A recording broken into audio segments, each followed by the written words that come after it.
Welcome to your weekly 8 minutes thriving hard for thriving life grief tips. Let me ask you a couple questions. Have you ever had a time when you hear yourself say, I should have, or perhaps I could have? Or perhaps have you hear a friend or a loved one who says, as they're going through tough times, says, I could have done something, or perhaps you hear them saying that they feel bad for not doing certain things. Let's say they know that it's good for them to exercise, but for the last 3 months, or maybe it's the last year, they just could not get themselves to exercise, and then they feel bad for not doing certain thing.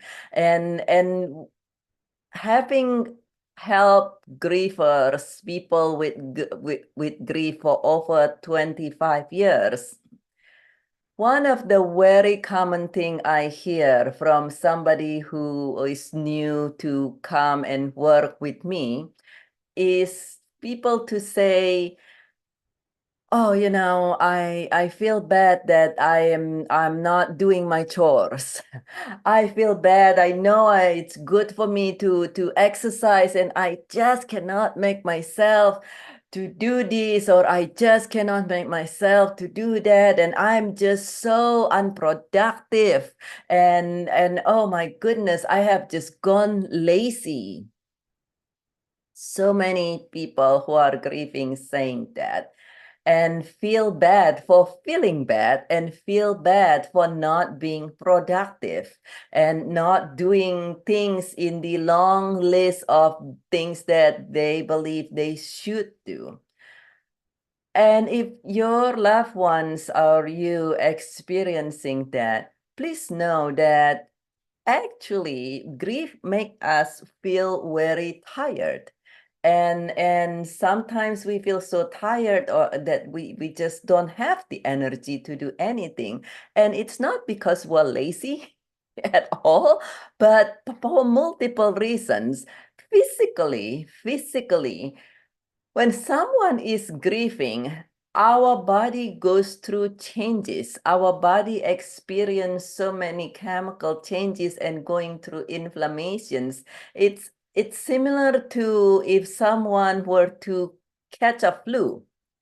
And if you ever caught a bad flu, so for instance, you feel really, really tired.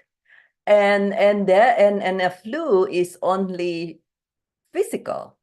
When it comes to grief, your body going through under these huge stressors and a lot of inflammations that make us feel uncomfortable and make us feel exhausted. Seemingly for us, if you don't know this, seemingly you're exhausted for no good reason, but you just feel really tired. And actually there is a physical reason for this.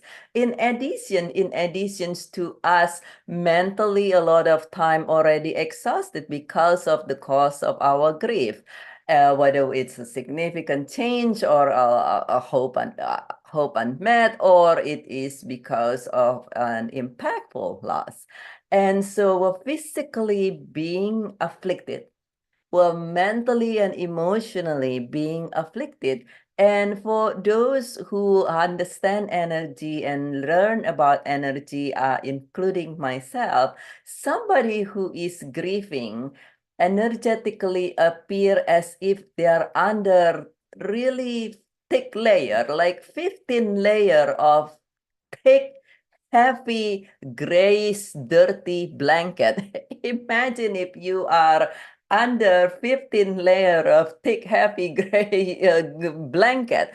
It will be hard to, which is many people who are grieving says it feels hard to even lift to get out of bed. Sometimes some people say it feels as if I'm drowning in oil. And perhaps you might relate to that. And in this scenario, if you are feeling any of this, even if you don't get your chores done, you have a pile of laundry or dishes or both, even if you know that it is good for you to exercise, but for the 6 months or the 2 years, you cannot get yourself to exercise, even if you're doing all those, I would say for you that if you still continuing on, that if you still get up the next day and the only thing to you do is to get out of bed to go to the bathroom, or maybe you don't even do that, but you still continuing on, kudos to you. That takes a lot of effort and a lot of energy and a lot of determination. And also to, if you still continuing on and you are still putting an effort to be better, including looking up resource, learning things about grief, then I would say huge kudos, big kudos to you.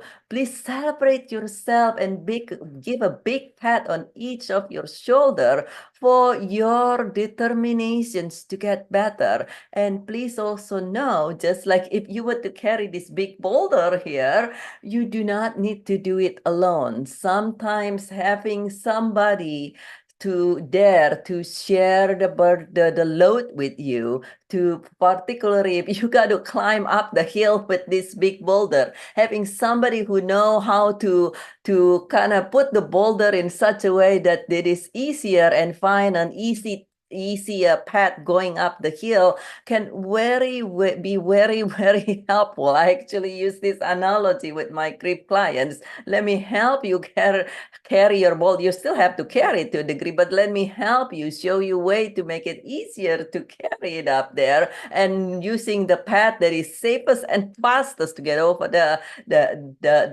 hill of grief, so to say. And so please know that if you're continuing on when you really having tough times, that is a great kudos to you. That's a superhuman achievement already.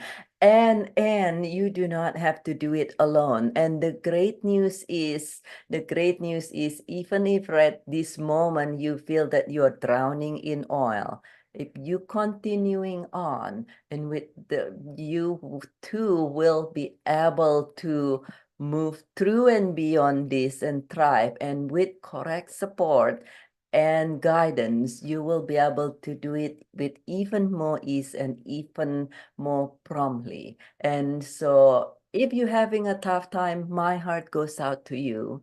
And I can only imagine how you feel. And if you have any questions for me, feel welcome to connect with me through this messaging system, directly to me through the email written down here, drtanforgrief@gmail.com.